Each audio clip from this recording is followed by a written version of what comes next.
Ruang Dewa Bela Diri, Bab 796 sampai dengan 800. Bab 796 Pria Aneh Li Feng. Di jalan yang sunyi, terik matahari menyengat di siang hari, dan gelombang panas menyapu, merusak seluruh jalan kuno itu.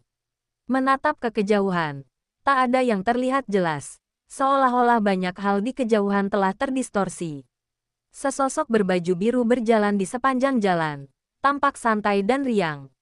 Di sampingnya, seekor makhluk hitam yang menyerupai anjing liar mengikuti. Ye Xiwen melihat sekeliling dan melihat kerangka-kerangka berserakan di pinggir jalan. Berbeda dengan wilayah selatan yang perlahan-lahan kembali damai dan makmur, wilayah tengah masih berada di tengah pertempuran yang kacau antara beberapa kekuatan besar. Keterikatan dan perang antara penguasa luar angkasa dan pasukan pribumi alam bela diri sejati belum berakhir. Setelah istana Xuanyuan dihancurkan, Sekte Bintang Terbang yang mengambil alih tidak menertibkan wilayah kekuasaannya.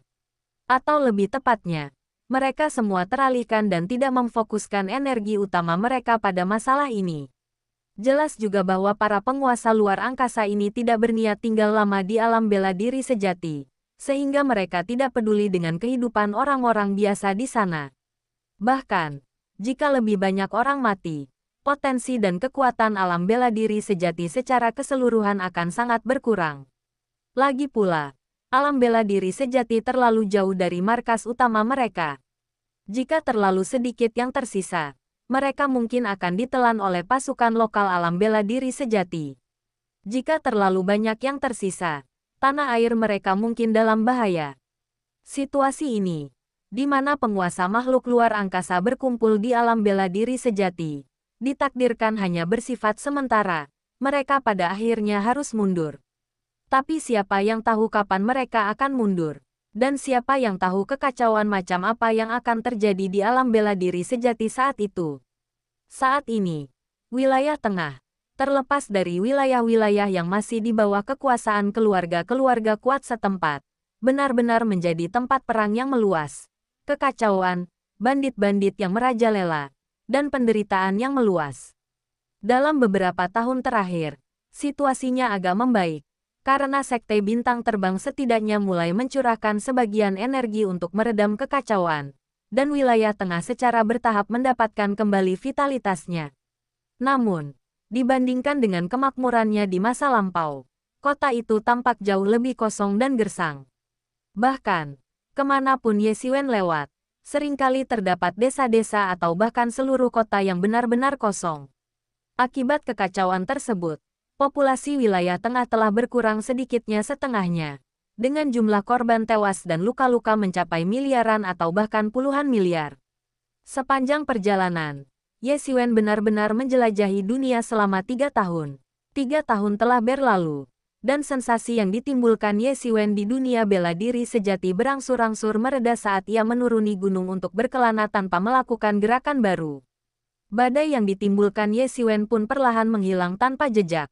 Siapa yang tahu kapan para penguasa luar angkasa ini akan mundur dari alam bela diri sejati? Ye Xiwen mendesah. Meskipun wilayah tengah telah berada di luar yurisdiksi alam bela diri sejati selama bertahun-tahun, bagaimanapun juga, wilayah tengah tetaplah bagian dari alam bela diri sejati. Masih terlalu dini, kalau mereka tidak menemukan apa yang mereka cari, dia pasti tidak akan pergi, kata serigala kecil malas di sampingnya. Baginya, semua ini tidak ada bedanya. Saat mereka berjalan, mereka melihat sebuah kedai teh tak jauh dari sana. Ye Xiwen dan Xiao Lang, satu orang dan satu serigala, langsung masuk ke dalam kedai teh itu. 2 mangkuk teh, teriak serigala kecil begitu Ye Xiwen masuk. Hal itu mengejutkan pelayan itu, yang bergumam, ini, apa ini? Belum pernahkah kau melihat serigala setampan ini sebelumnya? Kata serigala kecil itu dengan nada kesal. Xiao Er merasa dirugikan, bukannya ia belum pernah melihat serigala seburuk Mut sebelumnya, melainkan ia belum pernah melihat serigala yang bisa berbicara dan minum teh. Namun, ia tidak terlalu terkejut. Meskipun perang selama puluhan tahun telah mengubah wilayah tengah menjadi medan perang, perang juga memungkinkan banyak orang biasa untuk melihat sosok-sosok kuat yang tak akan pernah mereka lihat seumur hidup mereka. Berbagai ahli, baik yang terbang di langit maupun yang berjalan di tanah, sering muncul. Serigala yang bisa berbicara, meskipun agak aneh, tetaplah sesuatu yang tidak dapat diterima. Pelayan, tolong lakukan apa yang dia katakan. 2 mangkuk teh dingin, kata Ye Xiwen sambil tersenyum.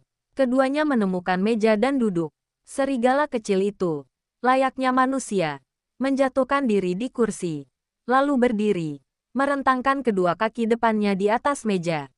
Pemandangan itu sungguh aneh. Para peminum teh di sekitarnya terus meliriknya.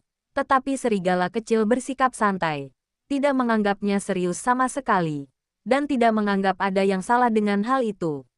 Ye Xiwen sama sekali tidak peduli. Lagi pula, dia tidak memperlakukan anak serigala itu sebagai hewan peliharaan. Jadi dia membiarkannya begitu saja. 2 mangkuk teh herbal disajikan dengan cepat. Serigala kecil membuka mulutnya lebar-lebar dan menyesapnya. Teh herbal di dalam mangkuk itu langsung menyembur ke mulutnya bagai semburan air, membuat para peminum teh biasa di sekitarnya terkesiap kaget. Bagi orang-orang biasa ini sungguh ajaib. Serigala kecil itu tampak menikmati tatapan takjub orang banyak. Ia sangat bangga pada dirinya sendiri, memesan beberapa mangkuk teh dingin lagi, dan melakukan hal yang sama lagi dengan penuh semangat. Ye Xiwen menganggapnya lucu.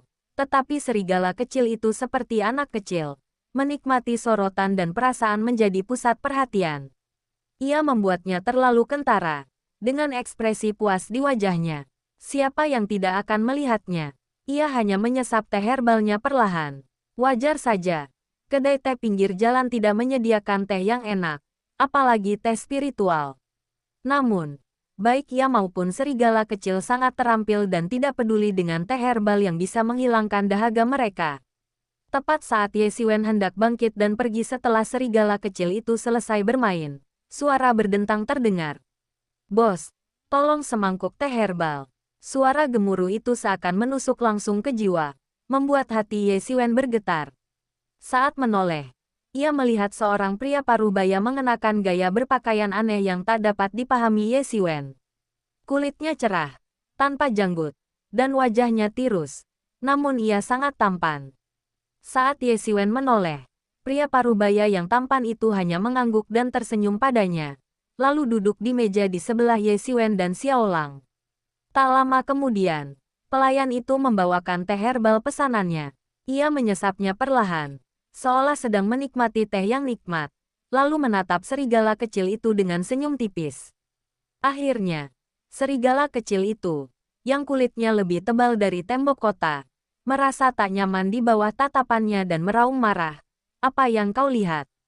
Belum pernah kau melihat serigala setampan itu sebelumnya." Pria parubaya itu sepertinya tidak mendengar lolongan anak serigala itu. Ia menyesap tehnya dengan tenang, cukup menikmatinya. Setelah beberapa lama, tepat sebelum anak serigala itu sempat mengamuk lagi, ia berkata, "Aku pernah melihat serigala sebelumnya, tapi iblis serigala. Ini pertama kalinya aku melihatnya." Ye Xiwen dan Xiaolang langsung terkejut. Mereka berdua tahu identitas Xiaolang, tetapi kebanyakan orang tidak. Bahkan, di Akademi Bela Diri Sejati, semua orang menganggap Xiaolang sebagai binatang iblis. Namun, binatang iblis dan iblis bukanlah hal yang sama. Binatang iblis memiliki kesempatan untuk menjadi iblis, tetapi iblis belum tentu merupakan binatang iblis.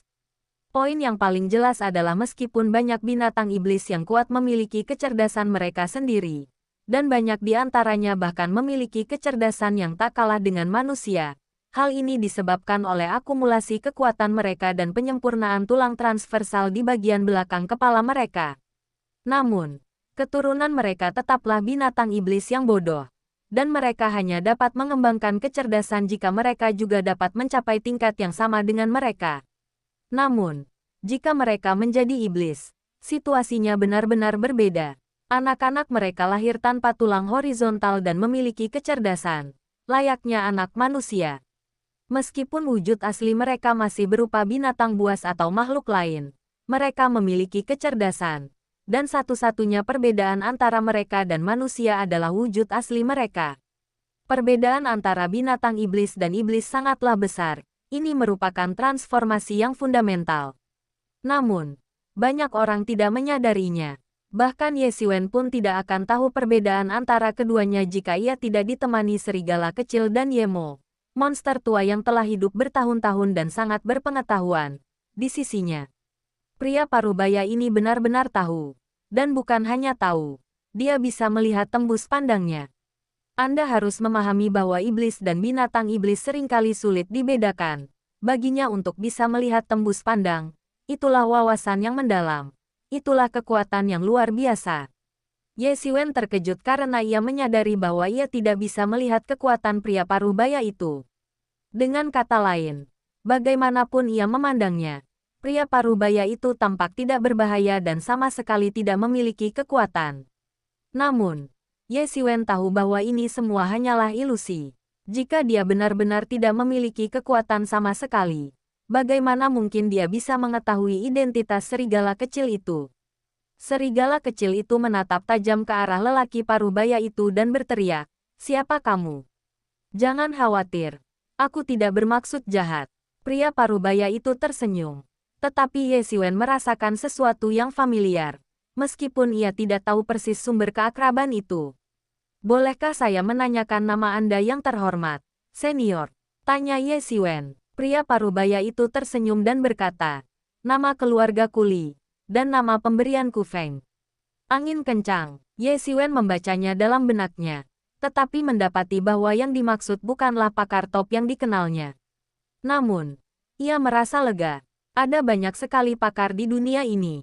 Ia bahkan tak bisa menghitung berapa banyak master tersembunyi yang ada. Apa anehnya sesekali bertemu satu atau dua pakar yang tidak dikenalnya? Bukankah itu normal? Hahaha. Bahkan Ye Xiwen yang terkenal pun takut. Seolah merasakan kewaspadaan Ye Xiwen. Pria parubaya Li Feng tertawa terbahak-bahak. Ekspresi Ye Xiwen langsung berubah serius.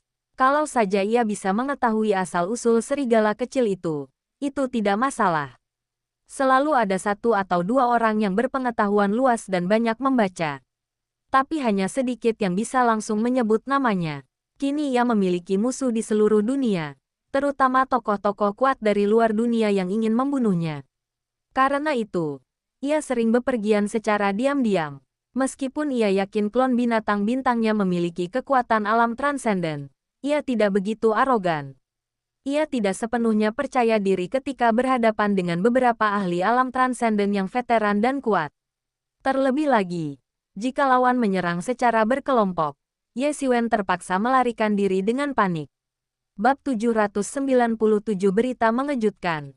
Oleh karena itu, Ye Xiwen tentu saja terkejut ketika pihak lain segera mengungkapkan identitasnya. Memikirkan hal ini, Ye Xiwen berkata, "Hanya sedikit ketenaran. Aku tak pernah menyangka Ye Xiwen, yang telah melumpuhkan 4 ahli alam transenden, ternyata memiliki sisi yang begitu rendah hati." Li Feng tertawa terbahak-bahak. Ekspresi Ye Xiwen penuh arti. Ia memang tahu segalanya. Namun, pihak lain mungkin tidak berniat jahat. Seperti yang ia katakan, jika mereka memang berniat jahat, mereka pasti sudah bertindak. Apa pendapatmu tentang konflik antara sisa-sisa dan umat manusia? Li Feng tiba-tiba bertanya. Ini tak lebih dari sekadar perebutan ruang hidup, kata Ye Xiwen setelah berpikir sejenak. Hahaha, Li Feng tertawa terbahak-bahak, dan setelah beberapa saat, tawanya tiba-tiba berhenti. Bagus, saat ini, sudah tidak banyak orang yang berpikir seperti ini lagi. Dalam propaganda di bawah langit berbintang, citra ras remnan selalu sangat negatif. Ras remnan dapat dilihat di balik banyak pergolakan dalam sejarah manusia, yang telah menyebabkan kebencian ekstrim manusia terhadap ras remnan. Namun, Ye Xiwen bukanlah penduduk asli dunia ini, dan dalam situasi seperti itu, ia seringkali bersikap relatif netral. Menurutnya, kedua belah pihak hanya memperebutkan hak untuk bertahan hidup, sesuatu yang telah ia saksikan berkali-kali di bumi. Menarik, sangat menarik. Pantas saja kau bisa mencapai tingkat kultivasi seperti itu dalam waktu sesingkat itu. Ide-idemu memang unik. Li Feng tertawa. Sayangnya, kebanyakan orang di dunia ini sama bodohnya. Dunia ini akan segera menjadi ramai. Jadi jangan ikut bersenang-senang. Ye Xiwen berusaha mencari tahu kegembiraan macam apa yang dibicarakannya. Tetapi sebelum dia sempat berbicara, angin kencang itu lenyap tanpa jejak. lenyap di udara tipis dalam sekejap mata. Matahari semakin terik, tetapi Ye Xiwen merasakan sensasi dingin. Meskipun ia kini berjalan dalam wujud aslinya, ia masih berada di tingkat kesempurnaan alam Sein Agung. Namun, orang ini dapat bergerak bebas di depannya, yang membuatnya merasakan sensasi dingin yang membuat bulu kuduknya berdiri. Kau lihat bagaimana orang itu menghilang. Bulu serigala kecil itu berdiri tegak.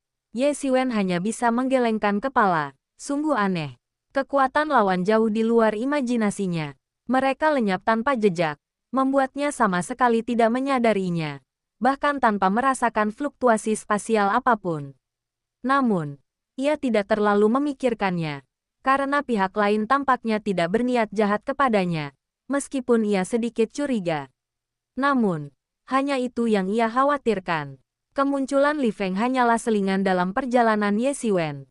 Saat Ye Xiwen melakukan perjalanan ke kota Daokong, kota terbesar di wilayah tengah, sebuah berita yang menggemparkan dunia pun tersebar. Sebuah celah raksasa terbuka di pegunungan Daokong di sebelah kota Daokong, tetapi yang ada di dalamnya bukanlah gunung biasa, melainkan itu adalah dunia luas yang berlubang.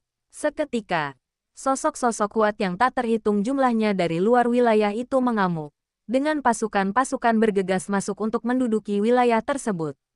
Dan seiring para tokoh kuat ini bergerak, detail-detail dari seluruh peristiwa itu akhirnya mulai terungkap.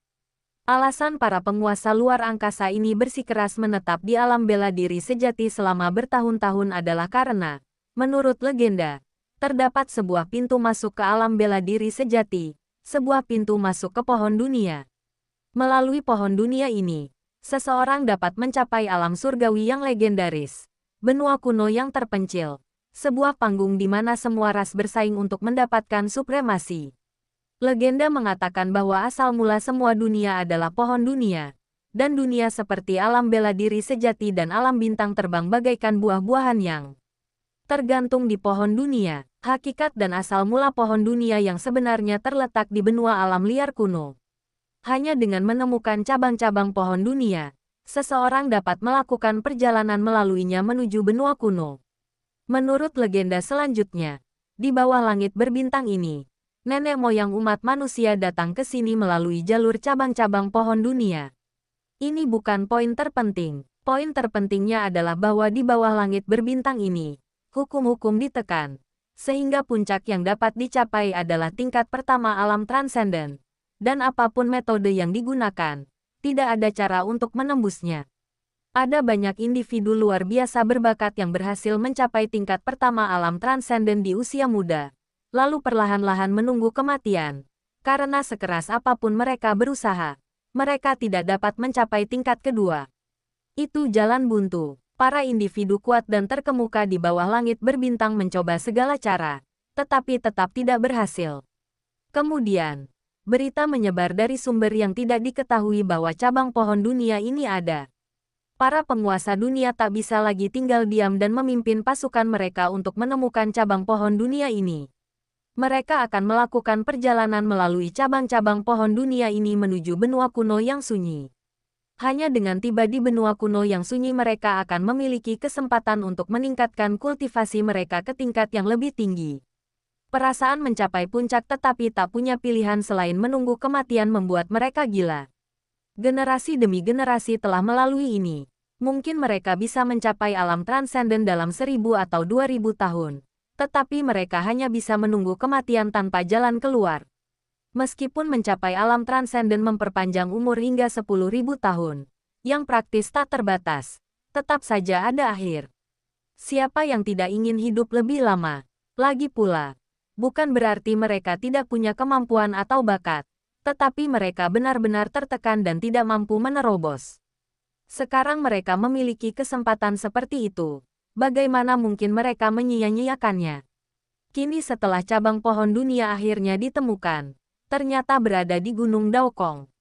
Ketika berita ini tersebar, banyak ahli yang bersemangat, terutama para ahli alam transenden yang sedang berjuang untuk menembusnya. Dalam sebulan sejak Gunung Daokong ditemukan, ratusan ahli alam transenden telah terlihat memasukinya. Mereka hanyalah beberapa ahli alam transenden dari para kultivator nakal, belum termasuk ahli alam transenden dari para penguasa alam luar. Dalam waktu singkat, Gunung Daokong menjadi tempat berbondong-bondongnya para ahli alam transenden yang tak terhitung jumlahnya. Jadi ini karena penindasan hukum. Di dalam sebuah penginapan di kota Daokong, Ye Xiwen mendengarkan diskusi orang-orang di sekitarnya yang tak terhitung jumlahnya. Sejak berita itu menyebar, banyak sekali seniman bela diri yang berbondong-bondong ke sini. Sejumlah besar ahli Sein Realm dan Great Sein Realm, yang jarang terlihat di waktu normal, seperti orang yang lewat di sini. Anda mungkin bertemu dengan ahli Great Sein Realm kapan saja. Di sampingnya, serigala kecil itu masih duduk di kursi, tetapi ia berdiri dan berbaring di atas meja, tampak agak bosan. Sejak avatar Starbeast memasuki alam transenden, Ye Xiwen merasa bahwa ada penghalang yang menghalangi, seperti tutup besar yang mengunci orang di dalamnya. Meskipun klon binatang bintang Ye Xiwen belum mencapai puncak alam transenden tingkat pertama, ia masih dapat merasakan keberadaan penghalang tersebut. Setelah mencapai puncak alam transenden tingkat pertama, ia akan terikat oleh penghalang ini. Penghalang itu, bahkan hanya bagian yang bisa ia rasakan, sudah menakutkan. Namun, ia tidak menganggapnya serius saat itu. Ia hanya menganggapnya sebagai penghalang tingkat pertama alam transenden. Lagi pula, ia belum benar-benar mencapai tingkat pertama alam transenden. Jadi ia tidak memiliki pengalaman dan tidak merasa ada yang salah.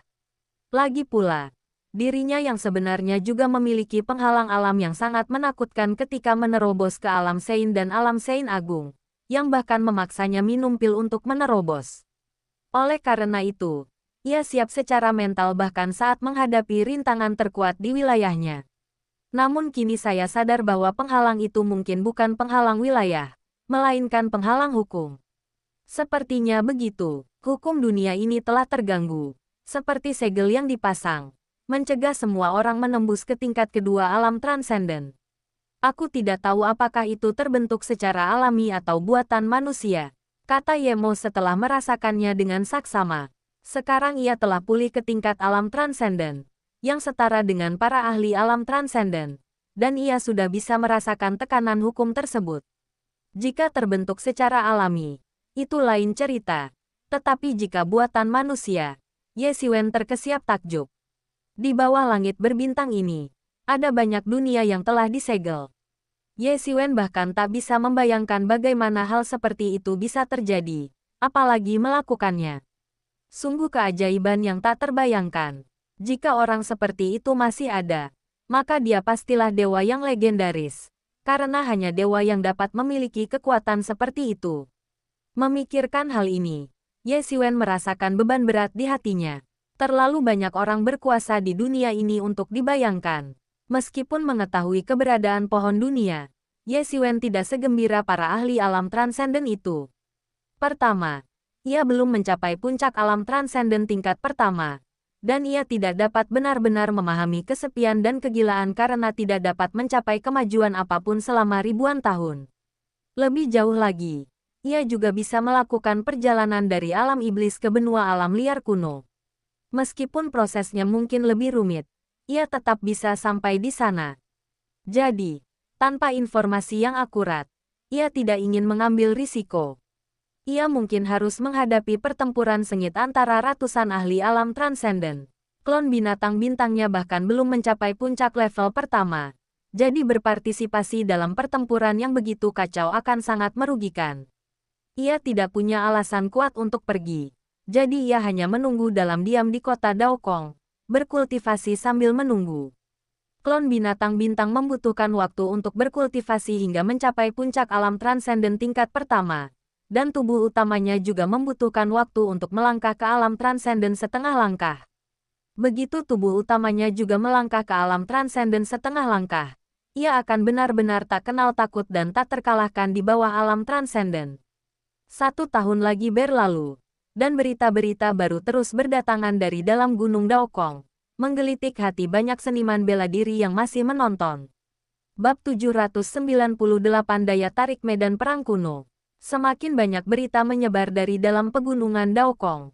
Seiring semakin banyaknya pakar yang memasuki dunia kecil di dalam pegunungan Daokong, semakin banyak pula informasi yang diketahui semua orang. Kabar yang lebih heboh pun menyebar. Ternyata ada medan perang yang sangat luas di sini. Medan perang kuno yang terkubur selama bertahun-tahun. Medan perang raksasa para dewa dan iblis. Di medan perang, bisa dibilang mayat-mayat berserakan di mana-mana. Para ahli Sein Realm hampir seperti sampah. Dan para ahli Great Sein Realm bercampur aduk dari waktu ke waktu. Bahkan para ahli Transcendent Realm pun ada di sana. Seluruh medan perang terbentang tanpa akhir. Tanpa ada ujung yang terlihat. Tidak jelas kapan tepatnya medan perang kuno yang mengerikan ini terbentuk.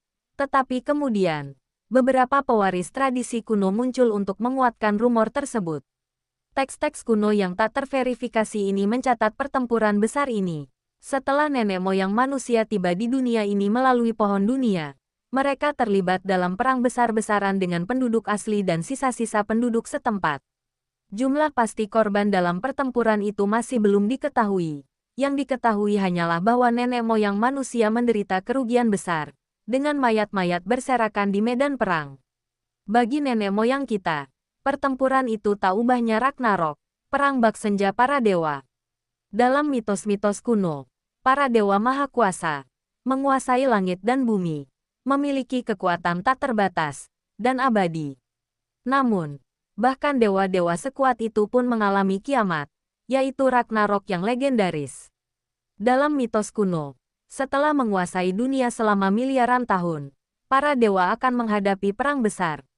Iblis dan dewa jahat yang tak terhitung jumlahnya akan menyerbu dunia utama dari berbagai dimensi, dan para dewa tak punya pilihan selain melawan iblis-iblis ini. Dalam pertempuran ini, para dewa akan musnah. Bagi manusia purba yang bermigrasi ke sana, pertempuran itu terlalu brutal. Itu adalah pertempuran pertama dan pembuka dalam perjuangan bertahan hidup antara manusia dan suku-suku yang tersisa. Tetapi begitu dahsyat sehingga para leluhur yang selamat enggan membicarakannya. Banyak teks kuno tidak mencatatnya. Dan seiring waktu, pertempuran itu perlahan terlupakan. Luka-lukanya perlahan pulih seiring berjalannya waktu. Hanya beberapa sekte dengan tradisi tertua yang mungkin pernah melihat catatan pertempuran ini dalam salinan teks klasik yang langka atau terpisah-pisah. Seiring berjalannya waktu, semakin banyak bagian medan perang yang ditemukan. Hal ini semakin memperkuat rumor bahwa gunung kosong ini berisi jalan menuju pohon dunia, yang mengarah ke benua kuno, yang mungkin memang benar. Memikirkan hal ini, seketika, banyak sekali ahli berbondong-bondong masuk. Seolah-olah dalam kepanikan. Awalnya, mungkin hanya mereka yang berada di alam transenden yang tertarik. Karena bagi kebanyakan orang, mereka mungkin tidak akan pernah memiliki kesempatan untuk mencapai alam transenden seumur hidup mereka. Lalu, apa saja hambatan menuju alam transenden? Dan apa hubungannya dengan hambatan tersebut? Ada pepatah yang mengatakan, jika itu tidak menjadi urusanmu, jangan ambil pusing. Namun, kini situasinya berbeda. Jika memang ada medan perang yang luas di dalamnya, maka tempat itu adalah gudang harta karun yang sangat besar bagi mereka. Tubuh para master puncak yang gugur itu adalah harta yang tak ternilai, yang dapat digunakan untuk memurnikan tanaman obat, senjata suci, dan banyak lagi. Terlebih lagi, di medan perang, bahkan benda acak pun bisa menjadi artefak transenden.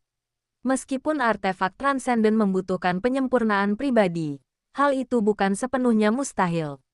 Melalui metode khusus, artefak tersebut dapat diaktifkan sementara, sehingga tidak sepenuhnya tidak berguna. Sekalipun itu tidak berhasil, ia dapat dipecah menjadi bahan-bahan dan dijual. Seluruh dunia Zhenwu gempar, ini adalah harta karun yang sangat besar.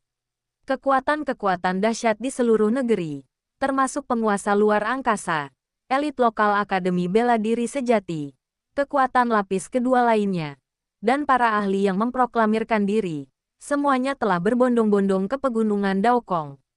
Pencarian mereka akan harta karun legendaris telah membuat mereka menjadi gila. Tepat ketika Ye Xiwen hendak memasuki pegunungan Daokong, pasukan utama Akademi Zhenwu akhirnya tiba. Setelah menunggu sekian lama, Akademi Zhenwu yang telah terisolasi dari pegunungan, tak kuasa lagi menahan diri dan memutuskan untuk bergabung dan mendapatkan bagian dari rampasan. Perang. Akademi Zhenwu pada mulanya menutup gerbangnya. Sebagian karena kerugian besar yang diderita selama invasi sebelumnya oleh Sekte Yuhua. Tetapi juga sebagian besar untuk berjaga-jaga terhadap raksasa tamak lainnya dari luar wilayah tersebut. Akan tetapi, sekarang para penguasa luar angkasa itu telah menemukan target mereka dan menuju ke pegunungan Daokong. Siapakah yang peduli dengan apa yang dilakukan Akademi Zhenwu? Pada saat ini, semua orang akhirnya mengerti mengapa para penguasa dari luar negeri itu tampaknya membenci keluarga-keluarga kuat di dunia bela diri sejati hingga ke tulang belulang dan bertekad untuk melenyapkan mereka.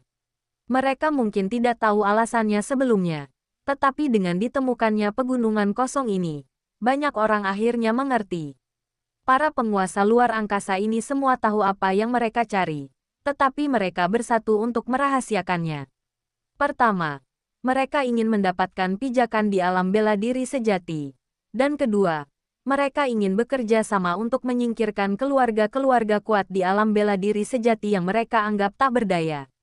Ketika kebenaran akhirnya terungkap, semuanya sudah terlambat. Dunia bela diri sejati telah menderita pukulan telak. Kehancuran lebih dari selusin keluarga berpengaruh di daerah itu merupakan kemunduran besar bagi dunia bela diri sejati. Mereka yang tidak punya kekuatan atau hanya kurang beruntung telah tersingkir sejak lama pada dekade itu dan tidak akan mendapat kesempatan untuk melihat masa kini. Meskipun ancaman dari para penguasa luar angkasa terus mengintai, Akademi Bela Diri Sejati tetap mengirimkan sejumlah besar ahli. Di antara mereka, guru akademi yang baru diangkat, Huang Wuji, datang langsung. Selain dia, para pemimpin dari 10 garis keturunan besar juga hadir. Pemimpin Puncak Dangyang juga telah berganti, dengan mantan tetua tertinggi Puncak Dangyang untuk sementara mengambil alih sebagai pemimpin Puncak Dangyang. Ia akan otomatis mundur begitu seorang ahli alam transenden muncul di Puncak Dangyang. Selain 11 ahli alam transenden ini, terdapat juga beberapa murid elit dari berbagai puncak. Mereka semua setidaknya berada di level alam Sein Agung, dan merupakan elit serta talenta yang telah dibina dengan sepenuh hati oleh setiap puncak. Beberapa dari mereka bahkan mungkin menjadi pemimpin masa depan. Bahkan ada beberapa ahli alam transenden setengah langkah di antara mereka, termasuk Mu Shengji, yang dikenal Ye Xiwen. Satu-satunya pengecualian adalah Xiaoya. Ia baru saja memasuki tahap akhir alam Sage Agung, menjadikannya yang terlemah di antara mereka. Namun, jelas terlihat betapa sang pemimpin puncak sangat menghargainya. Hal ini juga membuat Ye Xiwen senang karena dia tidak membiarkan Xiaoya memuja orang yang salah saat itu. Ye Xiwen tidak terkejut melihat kelompok dari Akademi Zhenwu. Lagi pula, mereka juga terganggu oleh penghalang alam transenden. Berapa banyak orang yang tidak ingin menyingkirkannya jika mereka punya kesempatan. Ahli alam transenden lainnya tidak datang, mungkin untuk menjaga akademi dan mencegah kecelakaan apapun. Kakak senior penguasa istana dan semua kepala sekolah. Ye Xiwen adalah orang pertama yang menyapa Huang Wuji dan kepala sekolah 10 warisan agung lainnya. Salam, Penatua Ye, Penatua Ye. Setelah itu, murid-murid lainnya memberi hormat kepada Ye Xiwen. Avatar binatang bintang Ye Xiwen telah melewati kesengsaraan di hadapan semua orang dan menjadi ahli alam transenden.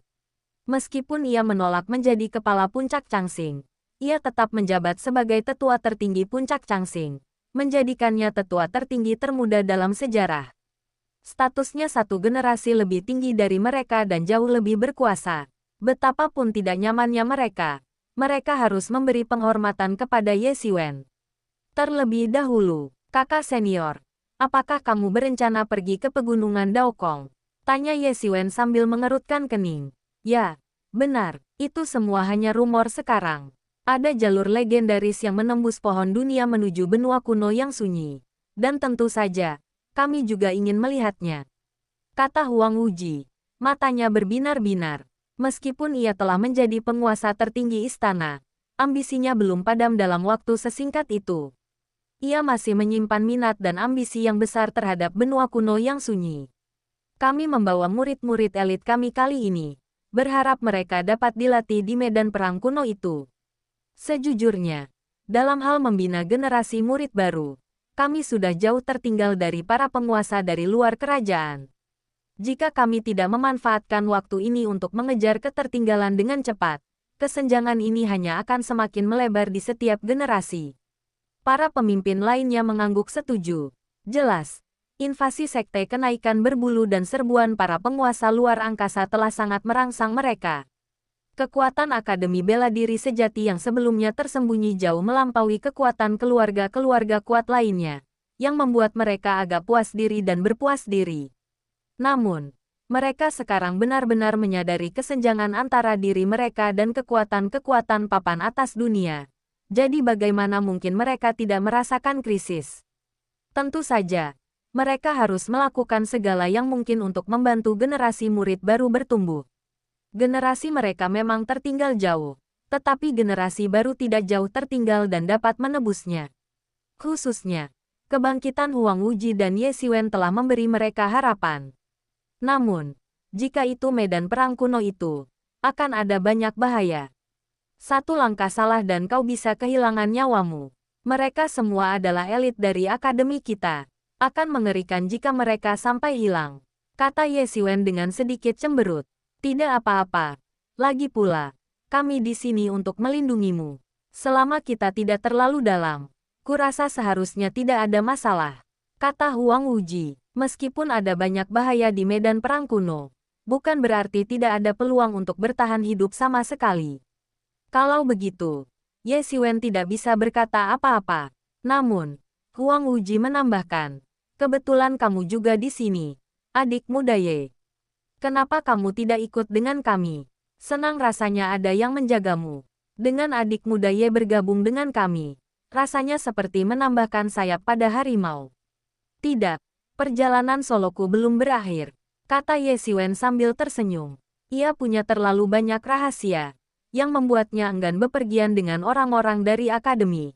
Setidaknya tidak untuk saat ini. Bab 799 menuju Gunung Daokong. Kalau begitu, kami tidak akan memaksamu. Huang Wuji tidak memaksa. Lagi pula, sudah ada 11 ahli alam transenden yang bertanggung jawab. Jika mereka tidak bisa menangani situasi ini, menambahkan Ye Xiwen tidak akan banyak berpengaruh. Setelah bertemu Huang Wuji dan yang lainnya, Ye Xiwen menarik Xiaoya ke samping dan berkata, pegunungan Daokong penuh bahaya. Meskipun ada banyak peluang, kau harus tetap berhati-hati dan jangan bertindak gegabah. Ikutilah guru dan tetuamu. Mengerti. Jumlah ahli alam transenden yang tewas di sana tak terhitung banyaknya. Dan para ahli alam suci ada di mana-mana. Setelah bertahun-tahun berkembang, siapa yang tahu berapa banyak yang telah berubah menjadi zombie atau roh pendendam dan menjadi hantu. Tingkat bahaya di dalamnya bisa dibilang merupakan tempat paling berbahaya di dunia. Bahkan seorang ahli alam transenden pun harus sangat berhati-hati di tempat seperti itu. Karena mereka bisa terbunuh kapan saja. Akan lebih sulit lagi bagi seorang sage agung seperti Xiaoya untuk pergi ke sana. Jika bukan karena ada 11 ahli alam transenden di antara para ahli yang pergi kali ini, ia tidak akan pernah mengizinkan Xiaoya mengambil risiko. Pepatah mengatakan, seekor kuda tidak akan gemuk tanpa rumput malam, dan Anda tidak bisa menangkap anak harimau tanpa memasuki sarang harimau. Jika Anda tidak mengambil kesempatan, bagaimana Anda bisa memiliki banyak petualangan dan bagaimana Anda bisa menembus level kultivasi Anda dengan cepat? Tetapi itu berlaku untuk orang biasa. Bagi Xiaoya, jelas tidak seperti itu.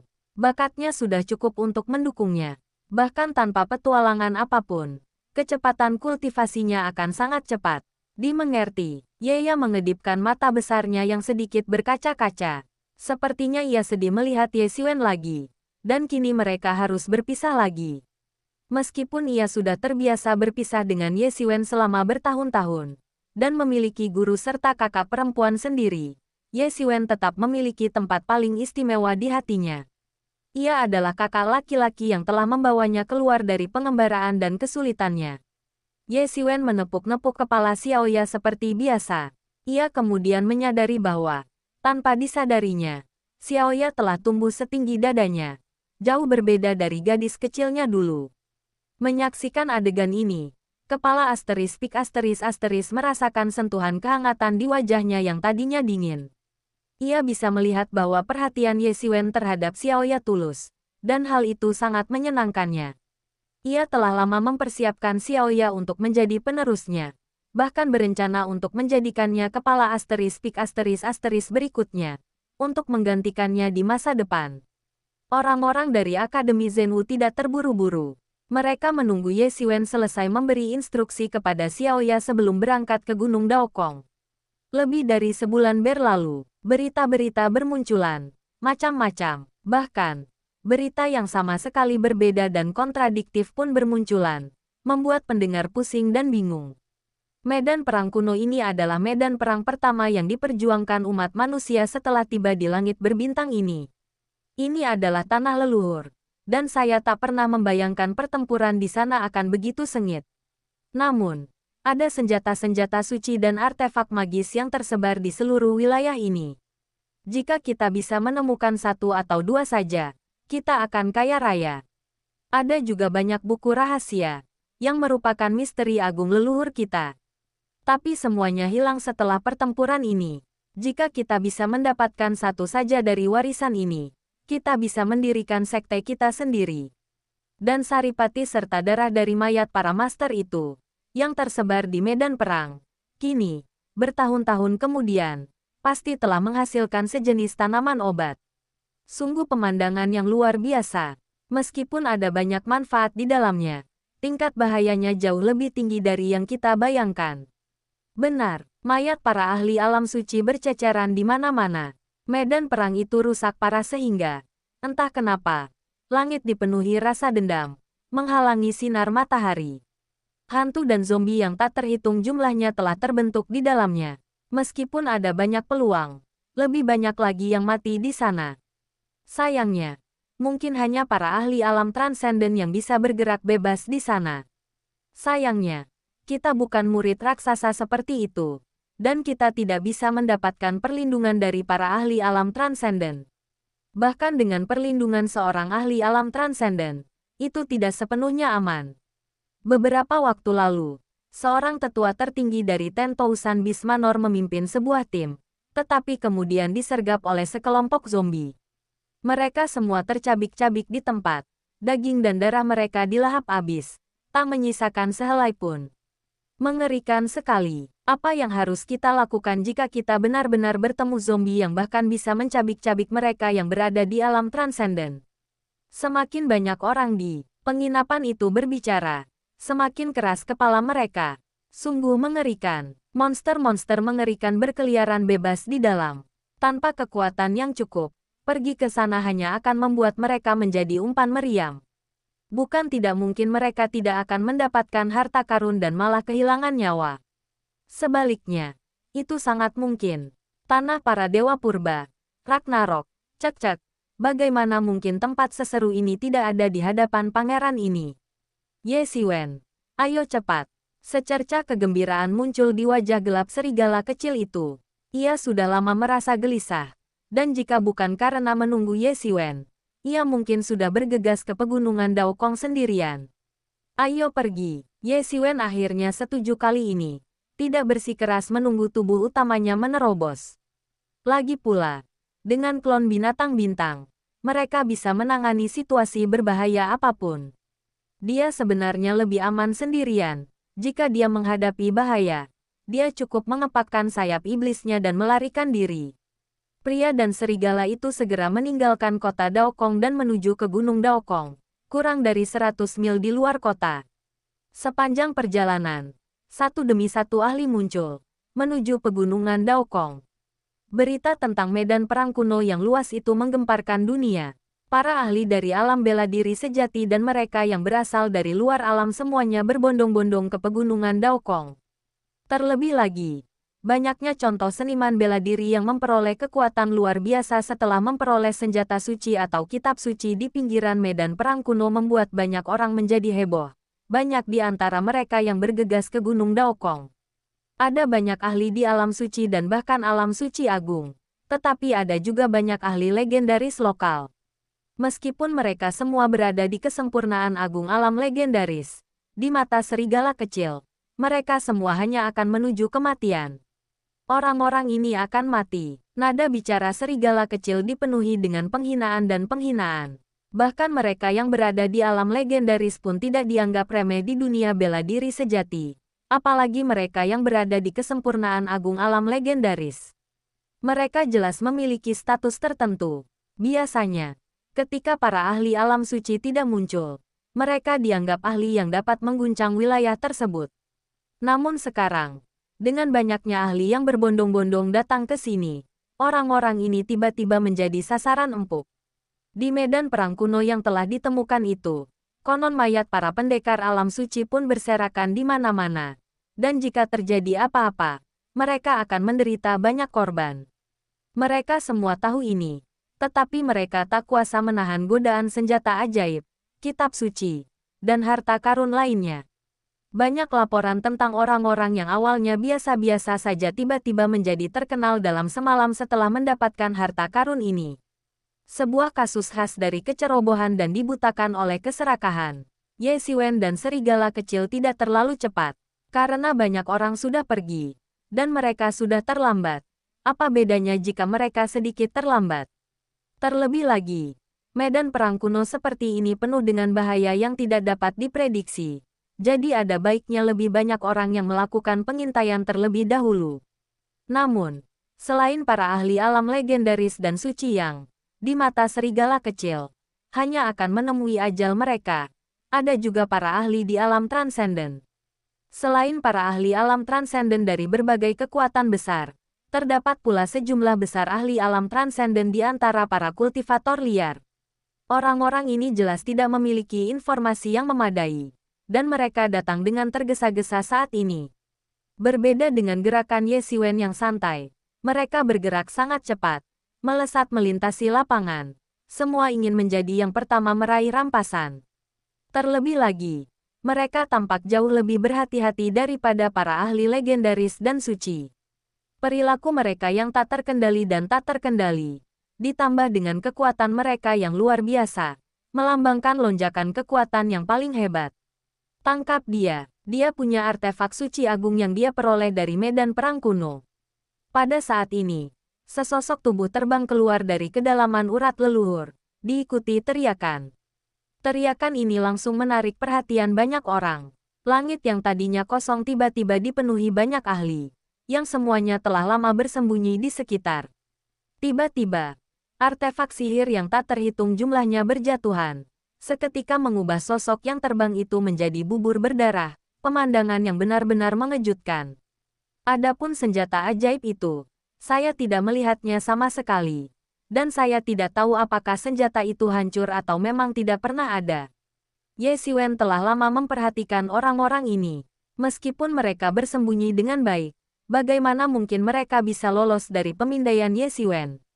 Kekuatan orang-orang ini beragam, mulai dari Sein Agung hingga para ahli di alam Sein Agung. Alih-alih masuk, mereka memilih untuk menyergap dari luar.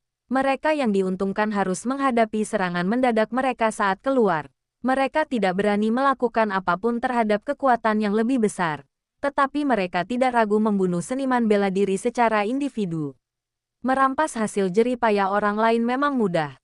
Tetapi seiring semakin banyak orang yang mencetuskan ide ini, akhirnya muncullah keributan besar ini. Jika orang ini benar-benar memiliki harta karun ajaib, para perampok ini mungkin harus bertarung sengit untuk menentukan pemenangnya. Inilah cara bertahan hidup yang kejam bagi para seniman bela diri independen yang tidak memiliki garis keturunan sekte atau hanya memiliki garis keturunan sekte kecil. Cara ini lebih kejam dan dingin daripada sekte-sekte terkenal, dan sangat sulit bagi mereka untuk bertahan hidup. Namun, Ye Xiwen tidak peduli. Jika orang-orang ini buta dan berani merampoknya, maka mereka benar-benar celaka dan telah menendang sarang tawon. Pria dan serigala itu dengan cepat tiba di celah pegunungan Daokong dan langsung menyerbu masuk. Bab 800 kekalahan lain melawan Wei Mingyang. Begitu Ye Xiwen memasuki pegunungan Daokong, ia menyadari bahwa ia telah salah menilai situasi di sana. Ratusan ribu ahli dari berbagai dunia di bawah langit berbintang telah masuk, dan selama beberapa tahun, puluhan kota telah bermunculan. Secara keseluruhan, kota ini menyerupai prototipe sebuah negara kecil. Di dalam kota-kota ini, para ahli yang dipimpin oleh para penguasa dari luar wilayah membentuk entitas independen mereka sendiri, dengan masing-masing penguasa membangun kotanya sendiri. Bagi mereka yang tingkat kultivasinya telah mencapai tingkat tersebut, membangun kota adalah tugas yang mudah. Jika mereka mau, mereka bisa membangun kota besar dalam semalam. Bahkan setelah masa penguatan yang begitu lama, kekokohan kota-kota ini tidak kalah dibandingkan ibu kota negara manapun di alam bela diri sejati, yang menunjukkan betapa hebatnya para ahli ini. Di samping kota-kota yang dibangun oleh penguasa luar angkasa ini, ada pula keluarga-keluarga kuat setempat dari alam bela diri sejati yang bersatu 2 atau 3 orang untuk membangun kota sebagai markas mereka di pegunungan kosong ini. Kategori terakhir terdiri dari kota-kota yang dibangun secara spontan oleh para petani independen. Mereka tidak memiliki metode yang dimiliki raksasa-raksasa ini, tetapi mereka memiliki keunggulan jumlah penduduk yang besar, sehingga pembangunan kota-kota ini sama sekali tidak tertinggal. Saat ini, di wilayah terluar dunia batin ini, di dalam pegunungan kosong, hanya tersisa beberapa prajurit Saint Realm dan Great Saint Realm, sedangkan para ahli alam transenden telah menjelajah lebih dalam ke area tersebut. Para Great Saint dan ahli alam Saint Realm sedang mencari harta karun, mungkin senjata suci atau buku rahasia yang tertinggal di medan perang. Harta karun ini tak ternilai harganya bagi mereka. Namun, bagi para ahli alam transenden, harta karun yang sesungguhnya tak ternilai harganya terletak pada menemukan jalan menuju benua alam liar kuno. Segala hal lainnya bersifat sekunder, kecuali jika itu adalah harta karun yang benar-benar luar biasa, sulit untuk menarik perhatian mereka. Kota-kota ini sangat berjauhan. Setiap kota berjarak setidaknya 1000 mil. Meskipun jarak ini tidak terlalu jauh bagi para ahli ini, kota-kota ini tetap tidak mampu menjangkau seluruh medan perang. Ketika Ye Xiwen akhirnya menginjakkan kaki di medan perang kuno ini, ia masih terkagum-kagum oleh kemegahannya, panjang dan lebarnya tak diketahui. Ia bertanya-tanya berapa banyak tokoh kuat yang pernah bertempur di sana. Inilah tempat para leluhur umat manusia bertempur, dan ia tak kuasa menahan rasa rindu dan takjub. Namun, pada saat ini, medan perang kuno itu sepenuhnya diselimuti oleh miasma hijau zamrud yang tak berujung. Miasma ini dihasilkan dari mayat para ahli setelah mereka meninggal, dan sangat mengerikan, melelehkan segalanya. Kamu Xiwen, itu kamu. Tiba-tiba, suara riang datang dari belakang Ye Xiwen. Ia berbalik dan melihat Wei Mingyang. Wei Mingyang melihat Ye Xiwen. Wajahnya dipenuhi kegembiraan. Ya, kegembiraan. Berhari-hari dan bermalam-malam, ia menderita. Ia adalah kebanggaan surga, anak ajaib dari Aula 8 Bintang. Ia memandang rendah rekan-rekannya dan belum pernah dikalahkan oleh mereka, apalagi semudah itu. Baginya, ini adalah aib yang sangat besar, aib yang menyiksanya siang dan malam, membuatnya terjaga di malam hari, dan setiap saat ia hanya memikirkan satu hal, balas dendam. Kekuatannya juga meningkat secara signifikan selama periode yang melelahkan ini, membuatnya sebanding dengan ahli alam transenden veteran di Aula 8 Bintang. Namun, mentalitasnya ini lambat laun memunculkan iblis-iblis batiniah. Bahkan, penguasa 8 Bintang pernah menunjukkan bahwa jika ia tidak dapat menyingkirkan iblis-iblis batiniahnya, kekuatannya yang telah ia tingkatkan secara paksa karena kebencian, pada akhirnya akan lenyap, dan ia bahkan mungkin mundur ke alam transendensi setengah langkah. Sebaliknya, jika ia dapat melenyapkan iblis-iblis dalam dirinya, kekuatannya saat ini akan lebih stabil daripada sebelumnya. Ia bahkan mungkin mencapai lompatan dalam kultivasi karena kesempurnaan pikirannya setelah melenyapkan iblis-iblis dalam dirinya, dan menjadi ahli tingkat atas yang sebanding dengan master dari Eight Stars Abode. Seperti kata pepatah, setiap tegukan dan setiap gigitan sudah ditakdirkan, dan surga selalu memberi secercah harapan. Ia telah begitu banyak menderita, tetapi jika ia berhasil mengatasi iblis dalam dirinya, maka semua penderitaan yang ia tanggung akan sepadan. Cara tercepat, dan satu-satunya, untuk melenyapkan iblis dalam dirinya adalah dengan membunuh Ye Xiwen. Hanya dengan membunuh Ye Xiwen, iblis dalam dirinya dapat disingkirkan dan kondisi mentalnya dapat disempurnakan. Itulah sebabnya ia begitu bersukacita saat itu, karena ini adalah kesempatan yang Tuhan kirimkan kepadanya. Di matanya, itu hanyalah berkah dari surga, Berbeda dengan keterkejutannya, Ye Xiwen mengerutkan kening. Karena dia menyadari bahwa orang-orang yang datang kali ini bukan hanya Wei Mingyang, tetapi juga lebih dari selusin ahli alam transenden, yang semuanya adalah tetua tertinggi dari Aula Bintang 8. Akademi Zhenwu telah mengerahkan segenap upaya dengan mengirimkan lebih dari selusin ahli alam transenden, memobilisasi lebih dari separuh ahlinya. Namun, bagi Sekte 8 Bintang, ini bukanlah pukulan telak. Mereka bahkan dapat maju dalam beberapa kelompok, yang menunjukkan perbedaan kekuatan. Hahaha, ini benar-benar pertolongan dari surga, Ye Xiwen. Kematianmu hari ini. Wei Mingyang tertawa terbahak-bahak. Wajahnya langsung berubah garang. Dalam sekejap, tubuh Wei Mingyang telah melesat di depan Ye Xiwen. Kecepatannya mengerikan, bagaikan bola meriam yang ditembakkan. Pedang panjang di tangannya memancarkan cahaya menyilaukan, seakan membelah langit dan bumi, dan langsung menebas ke arah Ye Xiwen. Wah, cepat sekali. Ye Xiwen menyadari bahwa kecepatannya bahkan lebih cepat dari sebelumnya, dan kekuatannya mendekati klon binatang bintangnya. Bagaimana mungkin ia bisa meningkat begitu pesat dalam waktu sesingkat itu?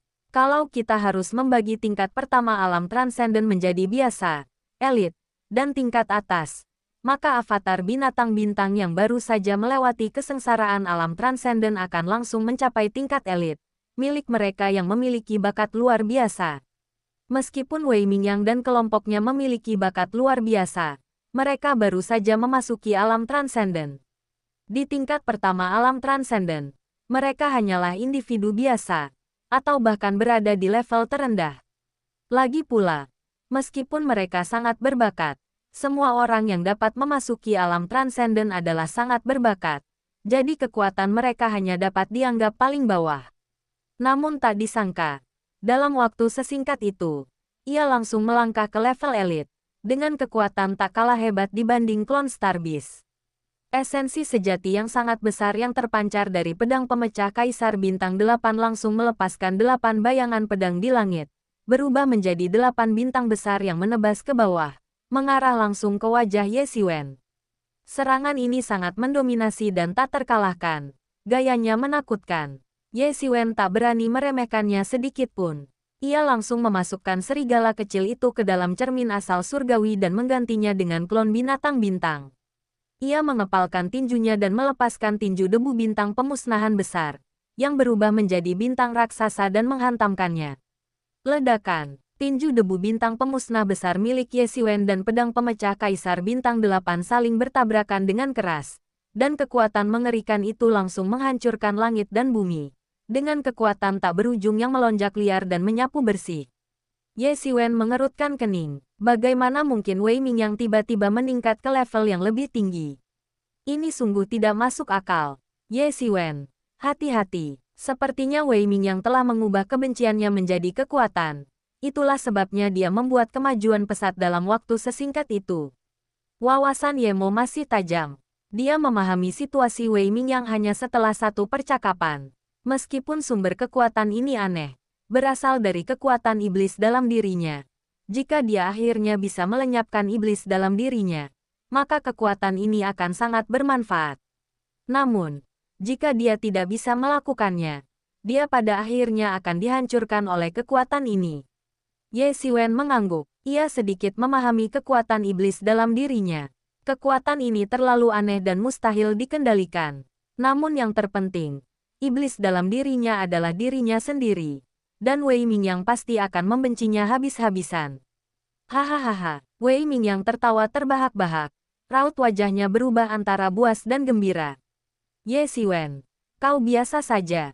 Apa hebatnya dirimu? Akan kubunuh kau hari ini. Dia mengacungkan pedang cahaya di tangannya sekali lagi, dan niat pedang yang mengerikan meraung keluar, melesat ke arah Ye Xiwen. Aku bisa mengalahkanmu sekali, dan aku bisa mengalahkanmu lagi.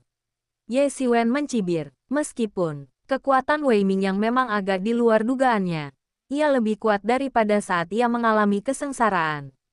Tubuh fisiknya, yang ditempa oleh kekuatan 5 elemen dan kesengsaraan petir, telah menjadi semakin kuat, dan ia hampir mencapai puncak kultivasinya, mencapai kesempurnaan. Ye Xiwen melancarkan pukulan yang dibalut lapisan energi merah darah, dan mendarat tepat di atas niat pedang.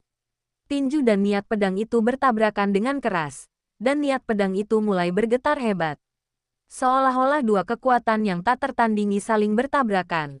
Niat pedang bergetar, dan akhirnya, retakan besar muncul, seperti jaring laba-laba, langsung menutupi seluruh niat pedang.